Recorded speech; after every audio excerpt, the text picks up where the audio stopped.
नमस्कार मित्रों, मैं विनय प्रकाश मिश्रा सरस्वती ट्यूटोरियल्स के हिंदी भाषा एवं व्याकरण के इस नए समागम में आज के इस नए वीडियो में आपका स्वागत करता हूं। हम प्रकरण अलंकार के अध्याय 2 पे हैं। हमने कल अलंकार के विषय में समझा कि कविता या किसी भी गद्य पद्य का जो अलंकार होता है, जो उसमें चमत्कार होते हैं, वह अलंकार कहलाता है। वह चमत्कार चाहे शब्द से हो या अर्थ से हो। और उसके बाद हमने पढ़ा कि अलंकार के 3 भेद होते हैं: शब्दालंकार, अर्थालंकार और उभयालंकार। और एक और अलंकार के बारे में कल जानकारी मिली, पाश्चात्य अलंकार। मित्रों, शब्दालंकार के विषय में आज हम अध्ययन करेंगे।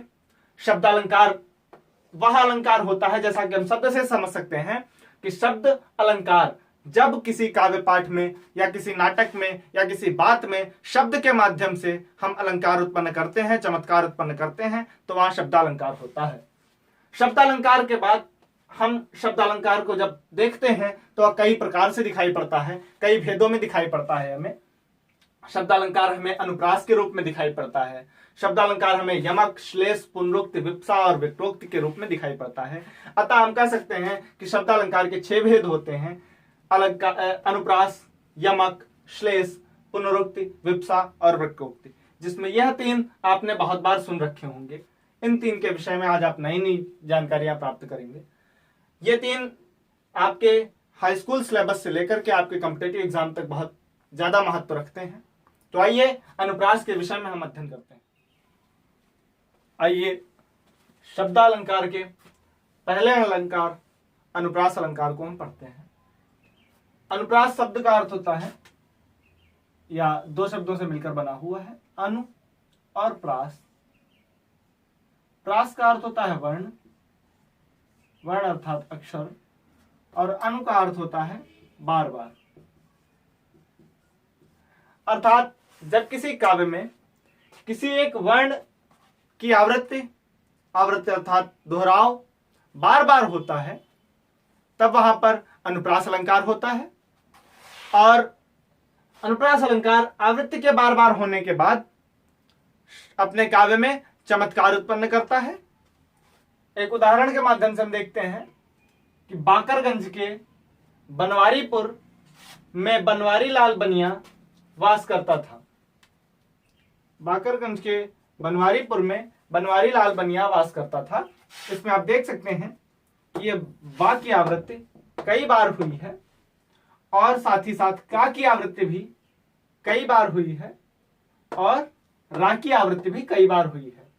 और अतः हम कह सकते हैं कि बा, रा और का की आवृत्ति कई बार होने के कारण यहां पर कौन सा अलंकार है? यहां पर आवृत्ति बार बार होने के कारण अनुप्रास अलंकार है।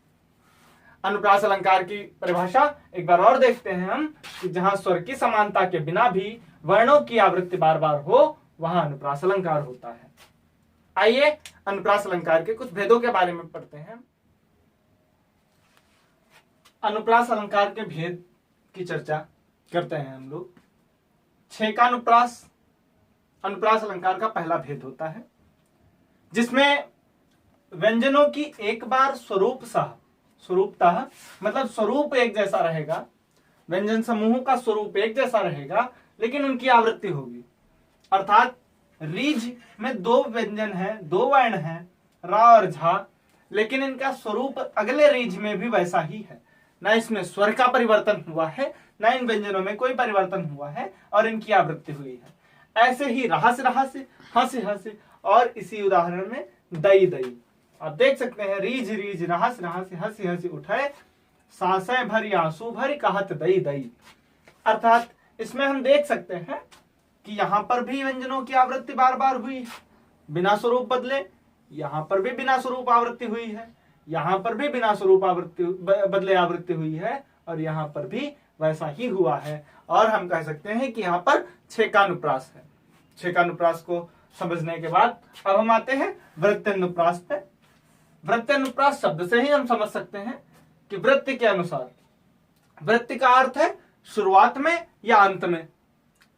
तो हम देख सकते हैं कि इसके उदाहरण में तरन, तंजा, तब, तमाल, तरवर, बहुछाए, तो जिनमें आवृत्ति हुई है उनमें शब्द ता से शुरू हो रहा है। उनका शब्द ता वर्ण से शुरू हो रहा है। और ऐसी आवृत्ति जब भी हम देखते हैं तो वह हमें वृत्त्यनुप्रास में दिखती है। वृत्त्यनुप्रास की बात करने के बाद अब हम आगे आते हैं लाटानुप्रास पे। लाटानुप्रास छेकानुप्रास और वृत्त्यनुप्रास से बहुत परिवर्तित होता है। इसमें होता है कि एक शब्द या एक वाक्यांश, आवृत्ति तो उसकी भी होगी, शब्द की और वाक्यांश की भी होगी, लेकिन उसकी आवृत्ति में एक शर्त लगेगी कि उसी अर्थ में हो।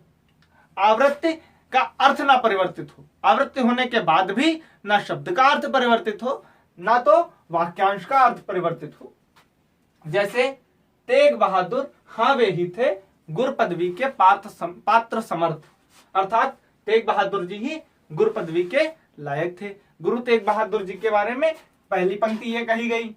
दूसरी पंक्ति में फिर कहा जाता है तेग बहादुर हाँ वे ही थे गुरु पदवी थी जिनके अर्थ, गुरु पदवी थी जिनके अर्थ का अर्थ भी वही निकलता है कि गुरु पदवी के लायक सिर्फ गुरु तेग बहादुर सिंह ही थे। और इससे हमें स्पष्ट होता है कि दोनों चरणों में वाक्यांश की, इस वाक्यांश की आवृत्ति दोबारा ऐसी ही हुई है, बस अर्थ में परिवर्तन नहीं हुआ है। तो शब्दों और वाक्यांशों की आवृत्ति के बावजूद यदि अर्थ में परिवर्तन नहीं होता है तो वहां पर लाटानुप्रास होगा। छेकानुप्रास में हमारे स्वरूपता आवृत्ति हो रही थी, व्यंजन की आवृत्ति हो रही थी हमारे वृत्त्यानुप्रास में, और लाटानुप्रास में वाक्यांश शब्दों की आवृत्ति बिना अर्थ बदले हुई है। श्रुत्यानुप्रास, श्रुत्यानुप्रास वे अनुप्रास होते हैं जिनको सुनने के बाद आपके कर्णों को सुखद अनुभूति हो, और ऐसी अनुभूति कर्णप्रिय व्यंजनों की आवृत्ति, अर्थात जो व्यंजन हमारे कर्णप्रिय होते हैं, जिनको सुनकर हमें सुखद अनुभूति होती है, उनकी आवृत्ति से श्रुत्यानुप्रास होता है। जैसे दिनांत था थे दीनानाथ डूबते, सधेनु आते गृह ग्वाल बाल थे। यह श्री कृष्ण के विषय में है, उनके विषय में कही गई समस्त बातें लगभग हमें कर्ण सुखद अनुभूति प्रदान करती हैं। आइए अगला अंत्यानुप्रास। अंत्यानुप्रास में क्या होता है, यह अंतिम अनुप्रास भी है और इसके शब्द से हम समझ सकते हैं अंत अनुप्रास। अंत में अनुप्रास लगे, अंत में आवृत्ति हो, तो वहां पर जब छंद के चरणों के अंत में समान वर्णों की आवृत्ति हो। छंद के चरणों के अंत का अर्थ यह है कि छंद की पंक्तियों के अंत में जो तुकांत आप समझते हैं, जिसको आप तुकांत कहते हैं, उसमें यदि किसी वर्ण की आवृत्ति हो रही है तो वहां पर अंत्यानुप्रास होता है। जैसे कि हम इसमें देख सकते हैं, लगा दी किसने आकर आग में गा रहा है, कहां था तू संशय के नाग, इसमें भी गा रहा है। अर्थात हम कह सकते हैं कि जब तुकांत में वर्णों की आवृत्ति बार बार होती है तो वहां पर अंत्यानुप्रास होता है। आइए अनुप्रास के भेदों के बाद अब हम अपने अगले शब्दालंकार यमक अलंकार की ओर बढ़ते हैं। हमने अनुप्रास अलंकार के भेद पढ़े, आइए देखते हैं यमक अलंकार। यमक अलंकार का अर्थ है स्वर एवं व्यंजन की समानता वाले शब्दों की आवृत्ति, अर्थात जिसमें स्वर भी समान हो, व्यंजन भी समान हो, शब्द में कोई परिवर्तन ना हो और फिर भी उसकी आवृत्ति हो, लेकिन उनके अर्थ बदल जाए, अर्थात आवृत्ति भिन्न भिन्न अर्थों में हो, शब्द में कोई परिवर्तन ना हो, उसकी आवृत्ति के समय सिर्फ एक शर्त काम करे कि उसका अर्थ बदल जाए, तो ऐसी स्थिति में वहां पर यमक अलंकार होता है। यमक अलंकार के उदाहरण के तौर पर हम देखते हैं कि माला फेरत जग गया, फिरा न मन का फेर, कर का मन का डार दे, मन का फेर।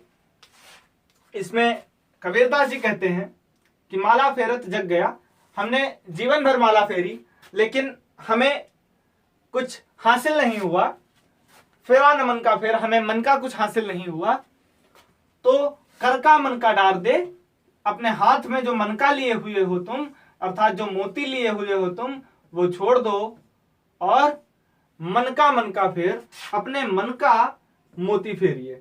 अर्थात मन का मोती ईश्वर है, अर्थात हम ईश्वर का माला यदि फेरेंगे तो हमें अपने यथार्थ की प्राप्ति, अपने अभीष्ट की प्राप्ति अवश्य होगी। कबीरदास जी ये कहते हुए बताते हैं। और इसमें हम देख सकते हैं कि इन दो मन का शब्दों का प्रयोग, यह मन का भी उसी मन के प्रकार लिखा हुआ है, लेकिन दोनों में अर्थों में जमीन और आसमान का अंतर है। आइए अगला उदाहरण देखते हैं कि काली घटा का घमंड घटा। काली घटा में यह जो घटा शब्द है इसका आशय बदली से है,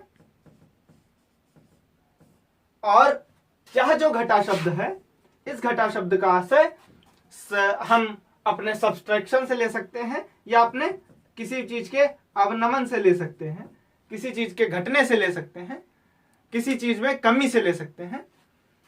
हम कह सकते हैं कि काली घटा का घमंड घटा में यमक अलंकार है, क्योंकि इसमें घटा शब्द की पुनरावृत्ति होने के बावजूद इनका अर्थ नहीं बदला। ऐसे ही हमारे पास अनेकों उदाहरण हैं। जैसे मैं अवध के लोगों को यदि उदाहरण दूं तो एक उदाहरण के लिए यह भी सुटेबल बैठता है कि 3 बेर खाती थी वह,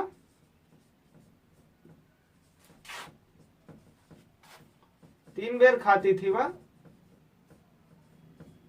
3 बेर खाती। इसमें कोई परिवर्तन नहीं हुआ है, सिर्फ और सिर्फ इस बेर और इस बेर की आवृत्ति को अगर हम ध्यान से देखें तो यह स्पष्ट करता है कि यहां पर जो बेर है वह अवध में, अवधी भाषा में दफा अर्थात समय अर्थात काल के बारे में कहा गया है। मतलब 3 बार खाती थी, और यह जो बेर है यह हमारा बेर फल के बारे में बात हो रही है। हमने यमक अलंकार को पढ़ा। यमक अलंकार में एक और उदाहरण आपने बहुत सुना होगा, कनक कनकते 100 गुने, मादकता अधिकाय, या खाए बौराए जग, ता पाए बौराए। अर्थात पहला कनक जो इसमें है वह सोना है, पहला कनक जो इसमें है वह धतूरा है, और दूसरे कनक का अर्थ सोना है। धतूरा खा लेने से इंसान पागल हो जाता है, और सोना पाने के बाद इंसान पागलों जैसे व्यवहार करने लगता है। आइए यमक के बाद हम अगले अलंकार श्लेष अलंकार की ओर बढ़ते हैं। आइए, हमने यमक अलंकार के बारे में पढ़ाई की, अब हम श्लेष अलंकार को देखते हैं। श्लेष अलंकार वहां पर होता है जब कोई एक शब्द अनेक अर्थों के साथ प्रयोग हो, अर्थात शब्द एक ही हो लेकिन उसके अर्थ कई प्रकार के हों, कई सारे हों, वहां पर श्लेष अलंकार होता है। हम उदाहरण के तौर पर देखें तो एक उदाहरण है, चरण धरत चिंता करत, चितवत चारु ओर, सुबरन को ढूंढत फिरत, कवि व्यभिचारी चोर। अर्थात चरण धरत चिंता करत, हर तरफ वो अपने इन्हीं कामों की चिंता करते हैं, जहां भी पैर रखते हैं वो इसी काम को चाहते हैं। चितवत चारु ओर, और हर तरफ इसी चीज को ढूंढते हैं। किस चीज को? सुबरन को ढूंढत फिरत, कवि व्यभिचारी चोर। अब यह सुबरन क्या है? सुबरन में ही श्लेष है। ये 3 प्रकार से देखा जा सकता है। एक, कवि के लिए, क्योंकि यहां पर कवि की बात है। दूसरा, व्यभिचारी के लिए, और तीसरा, चोर के लिए। तो हम देखते हैं कि चोर के लिए, कवि के लिए सुबरन है सुवर्ण अर्थात सुंदर वर्ण,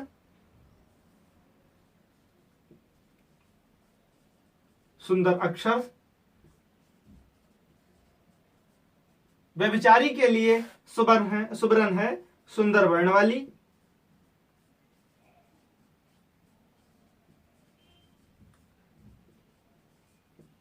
व्यभिचारी को सुबरन का आशय सुंदर वर्ण वाली स्त्री से है, और चोर के लिए सुबरन स्वर्ण है, सोना है। अर्थात चोर जब भी कहीं जाएगा तो सोना ढूंढेगा, कवि जाएगा कहीं तो वह सुंदर अक्षर ढूंढेगा, और यदि कोई व्यभिचारी जाएगा तो वह सुंदर वर्ण वाली स्त्री को ढूंढेगा। हमने श्लेष अलंकार के विषय में पढ़ा। हम यमक, अनुप्रास और श्लेष नामक 3 शब्दालंकारों को पढ़ चुके हैं। शब्दालंकारों में 3 और शब्दालंकार होते हैं, पुनरुक्ति, विप्सा और वृक्कोक्ति। आइए हम उन्हें भी पढ़ते हैं। 3 अन्य शब्दालंकार हम देखते हैं, जिनमें पहला है पुनरुक्ति अलंकार, जिसके शाब्दिक अर्थ को यदि हम देखें तो यह पुनः और उक्ति के संधि से बना हुआ शब्द है। अर्थात पुनः उक्ति, उक्ति मतलब कहा जाना। किसी भी शब्द युग्म की जब कई बार आवृत्ति होती है तो वहां पर पुनरुक्ति अलंकार होता है। पुनरुक्ति अलंकार के बाद विप्सा अलंकार। तो विप्सा अलंकार में हमारे हर्ष, विषाद अर्थात दुख,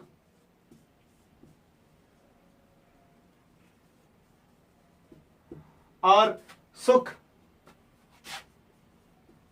आदि का जब वर्णन होता है और उसमें आवृत्ति हो, अर्थात विस्मयादि बोधक शब्दों की आवृत्ति हो। विस्मयादि बोधक शब्द से मेरा अर्थ है विस्मय आदि के बोधक शब्द, जो विस्मय आदि का बोध कराते हो। विस्मय का अर्थ है कि जो भाव अचानक से हमारे हृदय में आए, जैसे आप कोई काव्य पाठ सुन रहे हो और आपको कोई पंक्ति अच्छी लगती है तो आप कहते हैं वाह वाह। आप किसी को रोकना चाहते हो, कोई दौड़ता हुआ गिरने वाला हो या गिर रहा हो, तो आप कहेंगे अरे अरे। ये सब जो अचानक से हमारे हृदय में भाव आते हैं, यही विस्मय आदि के भाव होते हैं, और इनका बोध कराने वाले शब्द विस्मयादि बोधक शब्द कहलाते हैं। जैसे कि हर्ष का बोध, विषाद का बोध, दुख का बोध, सुख का बोध, इन सब का बोध कराने वाले शब्दों की आवृत्ति ही वित्तालंकार के अंतर्गत आती है। और प्रकोक्ति अलंकार वक्ता द्वारा कही गई बात, अर्थात जो बता रहा है, जो बोल रहा है, स्पीकर जो है, उसकी बात श्रोताओं तक, ऑडियंस तक पहुंचते पहुंचते ऑडियंस जब उसे समझे तो उसका अर्थ बदल जाए, ऐसी बात में वक्रोक्ति अलंकार होता है। हमारा आज का ये शब्दालंकार का अध्याय यहां पर समाप्त होता है। शब्दालंकार में आज आपको विस्तृत ज्ञान मिला। हम कल अर्थालंकार पढ़ेंगे। और यदि आपको पसंद आया है वीडियो तो वीडियो को लाइक कीजिए, हमारे चैनल की सदस्यता लीजिए और हमारा चैनल को शेयर करिए। बहुत बहुत धन्यवाद।